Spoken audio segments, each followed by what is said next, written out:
see we have a packed house, which is great because I am told this is a presentation unlike anything you have seen before. So please make some noise. Let's give a very warm welcome to Paolo Ardoino.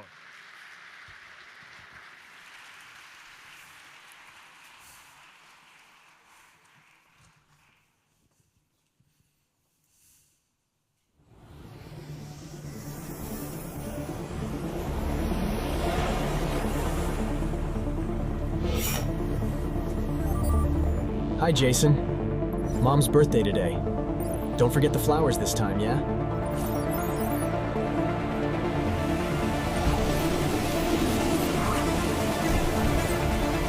She will love these flowers. Thank you for your purchase, Jason.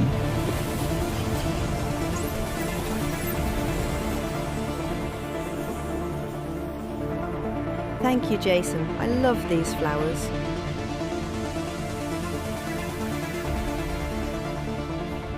Hello, everyone.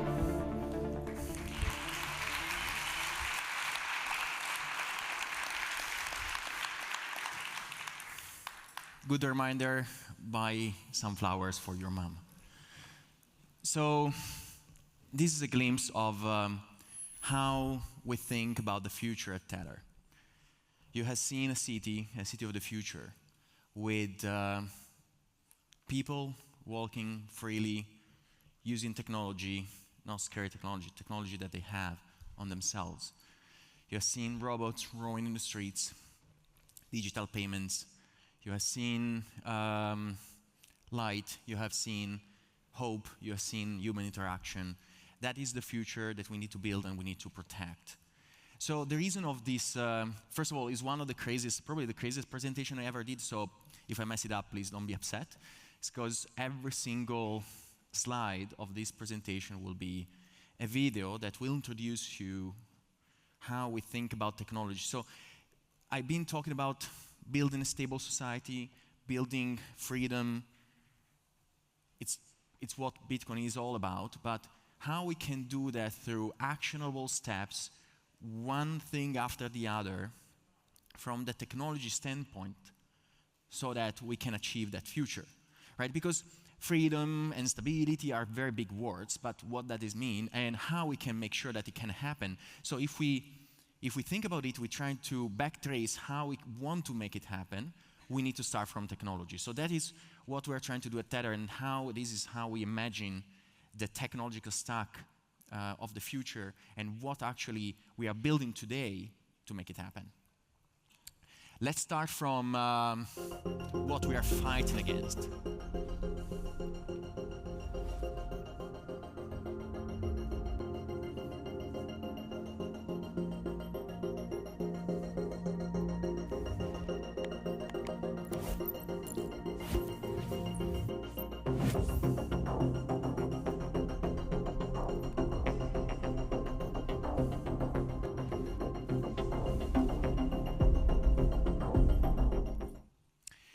This is how, at least I feel, when I open an app on my smartphone, this is how I feel.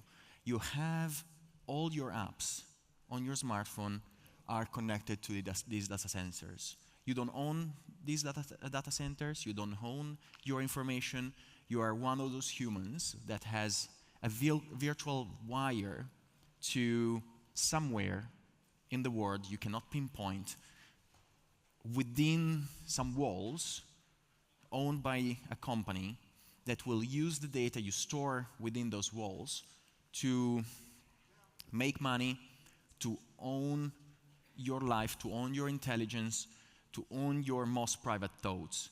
That is definitely something that I believe all of us should agree that we should fight against. Because this is not liberating technology. This is not why internet was built in the first place. Internet was built to liberate people, to create education, to create accessibility to information. And yet, what happened from having internet built to be point-to-point, peer-to-peer, 70% of the internet now is concentrated in the hands of 3 companies, Google, Amazon, and Microsoft, that are powering these data centers that will that will eat everything we throw at them. Actually, they create incentives and they create misleading statements that push us to think that the only solution is to use these data centers. That is not true. We are going to see how we can liberate ourselves from that.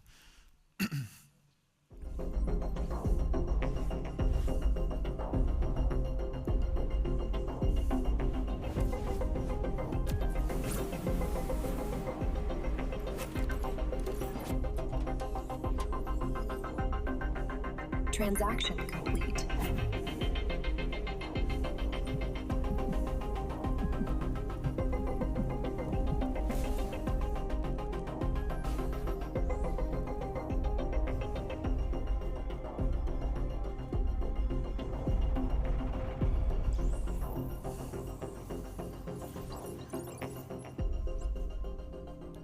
For the people that have my age and played to Deus Ex, the first version, that is kind of inspired to that, and that and kind of Blade Runner. So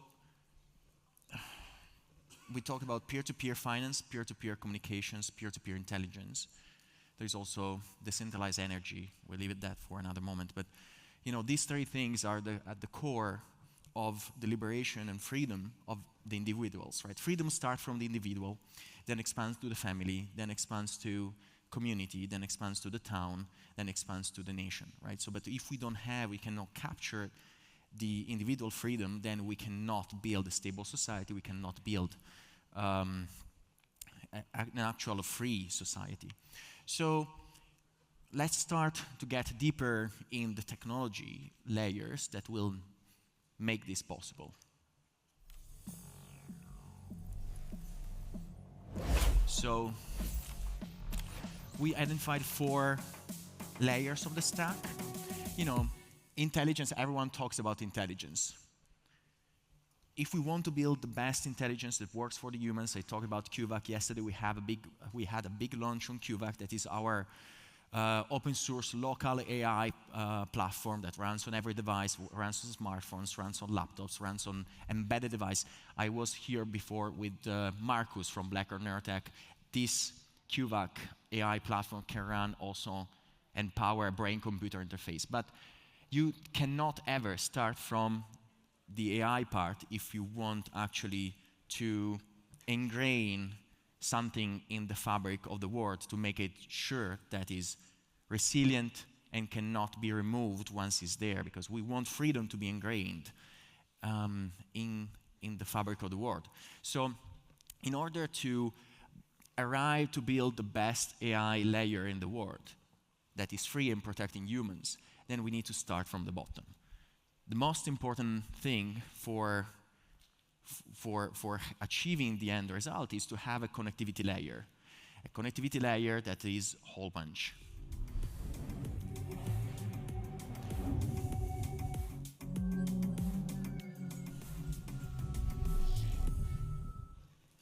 Hole punch, you have seen, we have discussed. This is the third time we start talking about hole punch in 2022 in the Plan B, and hole punch is a company, and as well as the technology stack, a connectivity technology stack that proves that we can rebuild every single application in the world, from messaging to streaming, to mapping, to social networks, to decentralized Uber, for example.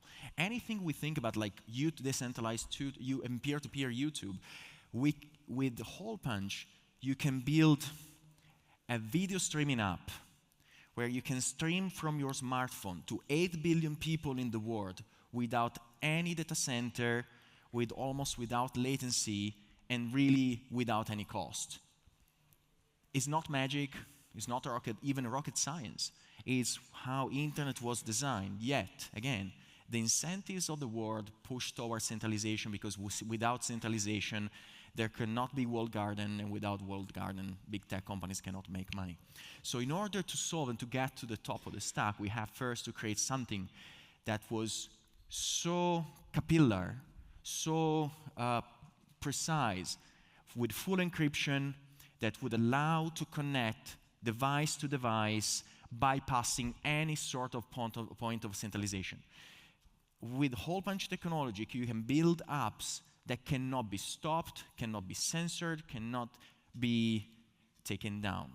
Is the ultimate technology layer and communication layer that really resists the wrath of God. That is not enough. So once we build Hole Punch, there is the Hole Punch team here at the conference. They had an amazing booth. They will present you the connectivity layer, Hole Punch, and Peers. You have Peers. What is Peers? A few times I, made this joke. We all discuss about peer-to-peer. Bitcoin is peer-to-peer cash. That is in the white paper. Fortunately, being Italian, peers and pairs, same pronunciation for me, so I keep confusing them. So we built a technological stack, a runtime, to execute any software on any platform from, again, embedded devices, brain-computer interfaces, any smartphone, any operating system of the smartphone, any operating system of laptops, servers, doesn't matter. You can code once, and with pair runtime, you can run that code anywhere. So imagine you are a single developer. You get onto the pair platform, you download the runtime, you can code in JavaScript, that is the most used programming language in the world, so every web developer knows JavaScript, and you can execute the code anywhere without any cost. And inside pairs, inside the pair runtime, you have access to all the peer-to-peer primitives that will make your application infinitely scalable. That is the second step. You have connectivity, then you need to have runtime. You need to execute the software, of course. What is the third step?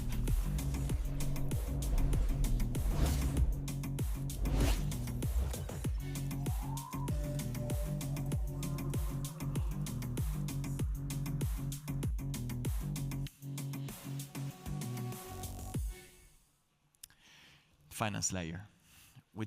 Then we start to get towards the application layer and towards the first aspects of freedom. So I try to always to combine freedom of an individual, freedom of a family, nation, city, as twofold. You need to have financial freedom, and you need to have freedom of speech. Freedom of speech can be empowered through a connectivity layer that will make sure that whatever you say cannot be removed, you cannot be cancelled. But freedom of speech is nothing if you don't have actual financial freedom, because then again, think about the chat censoring act that Europe wanted to try to push in the last few months. With that act, even if you had the ability to transact freely, but you could not express yourself, you would not really be free. So, we didn't make much noise about it, but we had a great team that had been participating to heavy lobbying in Europe to fight against that single act, because that is a very clear slippery slope. You start having degradation of democracy. You start having the degradation of the rights to privacy, to expression, and then we will end up in a very dystopian future while we don't even realize it.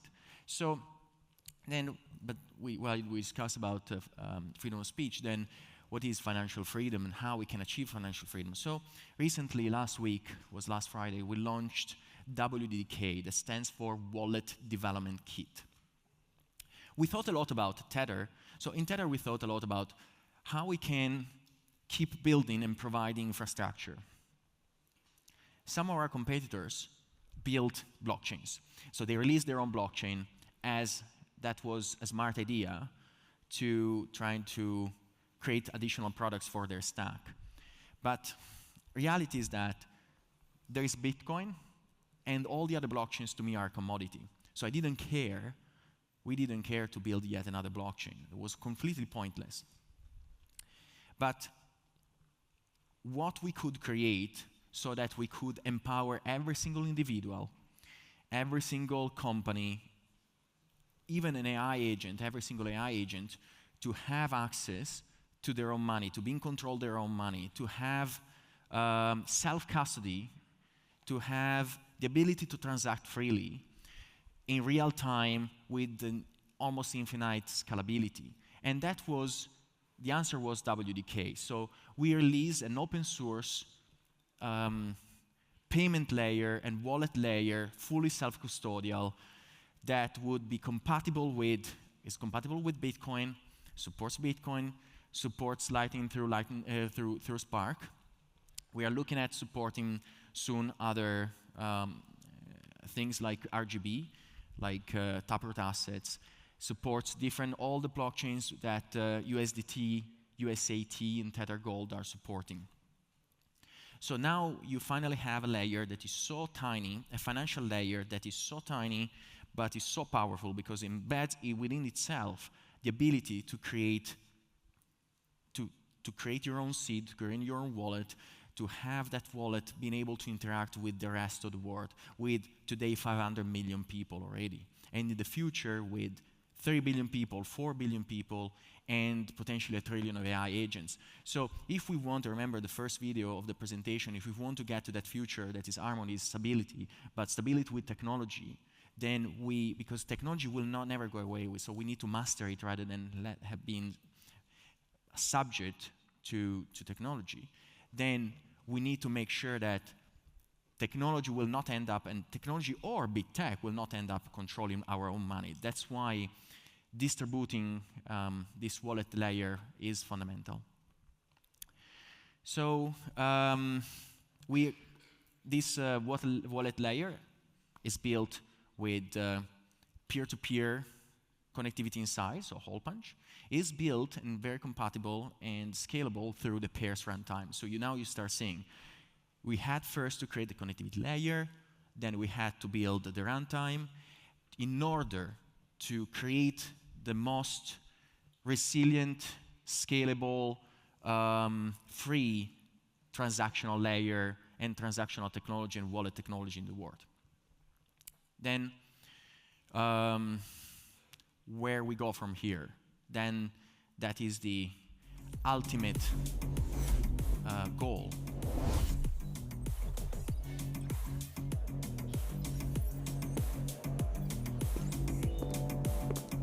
Hi, Sue. What do you need help with today? So we discussed about yesterday and a few other presentations I made, but QVAC is the most complex thing we could do. So we wanted to prove, this stack, right? So hole punch, pairs, and then WDK, and now QVAC, is not something that I'm telling you that we're going to do. It's not something that is going to be 3 years away, 5 years away, and so on. It's something that actually we already developed. Hole punch is working perfectly already, is insanely powerful.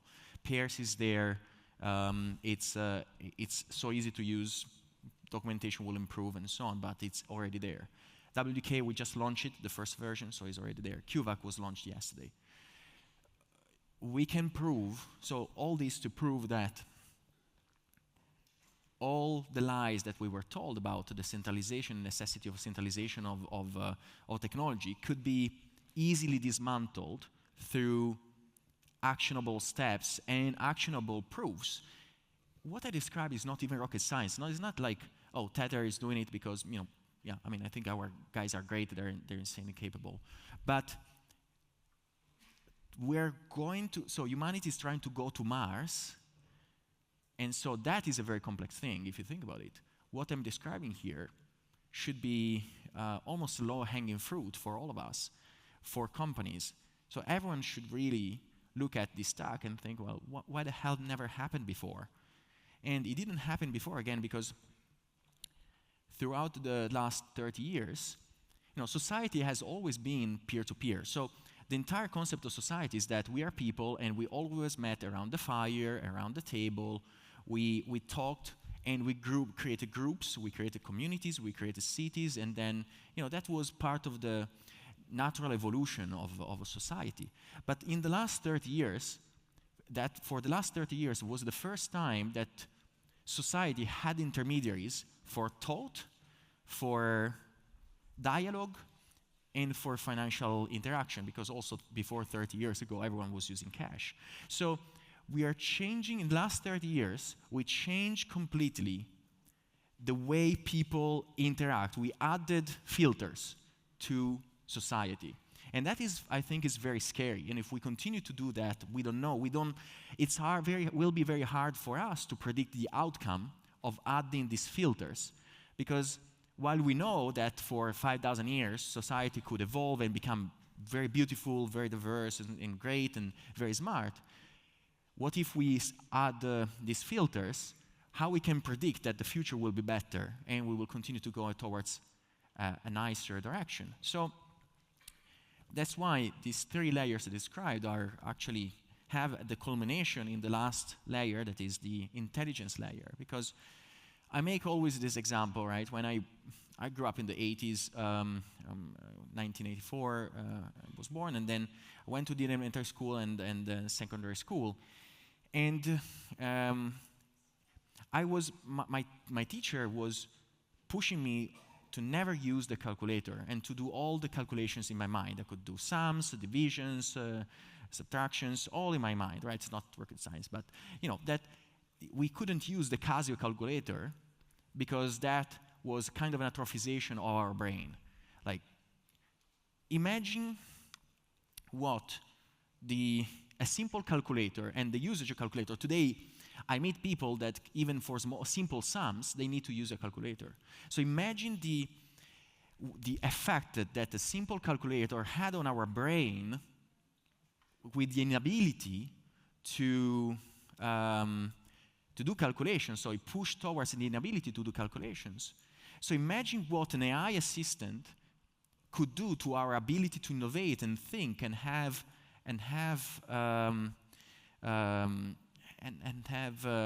futuristic thoughts, or just have a dialogue. So if we delegate everything to an artificial intelligence that also we don't own, the impact will be 1 million times, 1 billion times bigger on our brain than a simple Casio calculator. So that I find it very scary. And so, but I cannot keep the head under the sand. So something will happen anyway, right? It's not like if I don't want it, then nothing will happen. So how I can try to turn it around and make sure that while this technological change will happen, at the same time we can master it. At least we can go towards the same concept that brings back to our Bitcoin roots. Not your keys, not your coins, not your AI, not your intelligence. So what if we instead, through the technological layers that we discuss about, from communications to execution to finance and then now to intelligence, we can create something that will be very powerful, but we own it, that is fully private, that cannot be eradicated from us, but also cannot be eradicated from the fabric of the universe. I believe that in the future, you saw again, going back to the first video of the presentation, I believe the future, no matter what, will look similar to that. I don't know if we are going to have flying cars or whatever. Like even 50 years ago, they predicted to have, like, Back to the Future was predicting we had flying skateboards and flying cars. But, it's here we are. I think today's cars are even worse than the Fiat Panda that I was used to drive when I was 18. And so if we think about where we want to go anyway, if we want to try to predict the future, then I think what will happen in the next 20 years is that we are going to have 8 to 10 billion humans, potentially 8 to 10 billion robots with very powerful AI. Hence, I hope that you saw the previous presentation, a fireside chat with Marcus on having brain-computer interface connected to QVAC, so that is going to be your brain operating system, fully private and fully owned by you. So we're going to have billions of humans, billions of robots, billions of robots powered by AI, and potentially trillions of AI agents. So if we think about the future, how we can pretend that trillions of AI agents and billions of robots and billions of humans all will interact and all will be able to connect to the world and be part of the universe if they're all connected to a couple of data centers. It's a future that does not make any sense for for multiple reasons. A is scalability, right? Do you want to have like a robot that is roaming around here, or is like in a nursing home, or is helping your kid to do homeworks, that is connected to a data center in another country that has maybe a different ideology, or simply has a latency?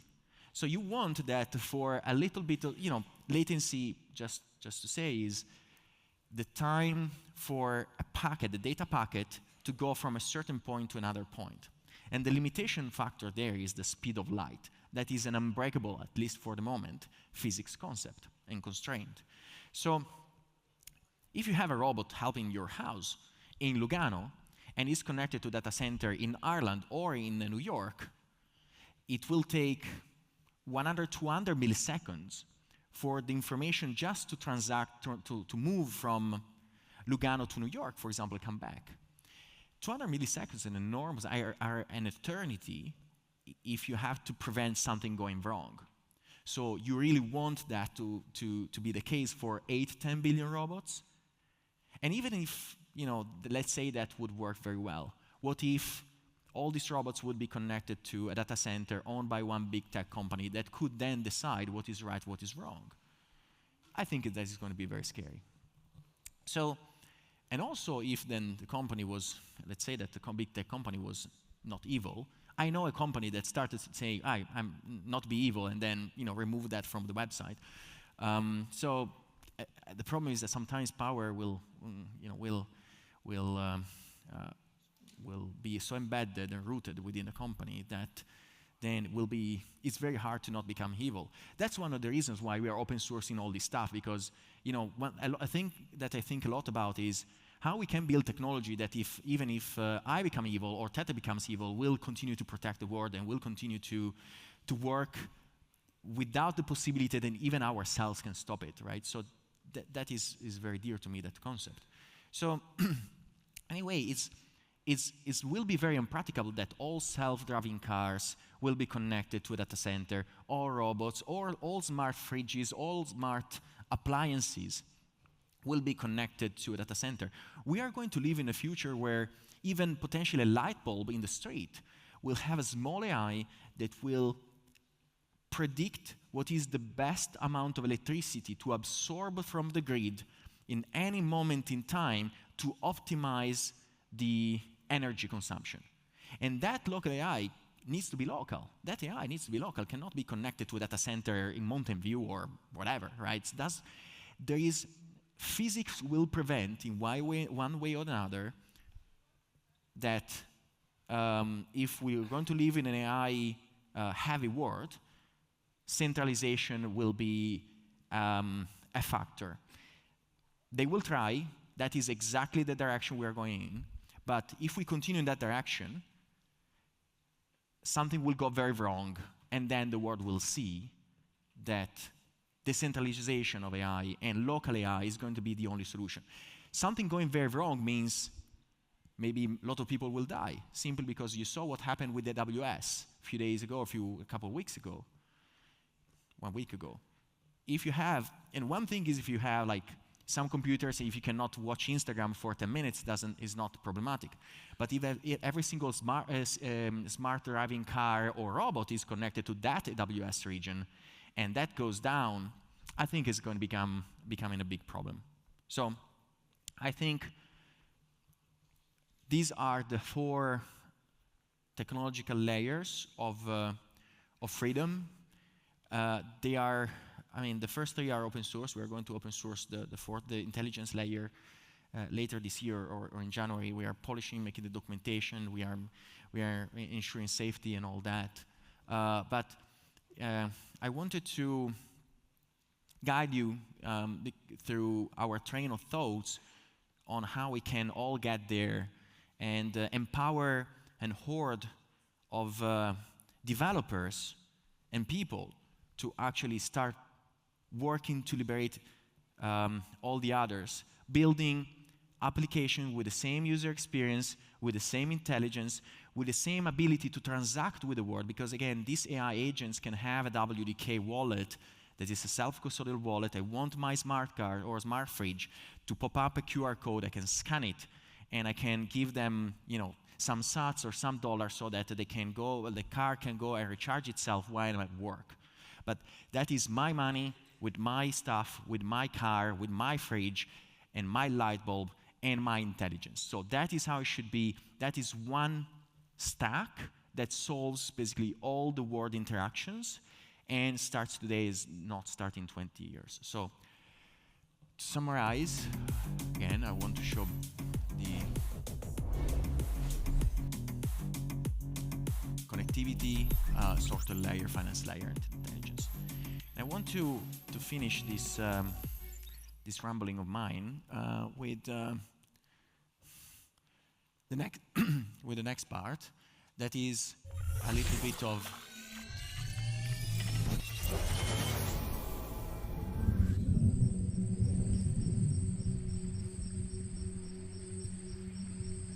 Dad, how may entropy be reversed?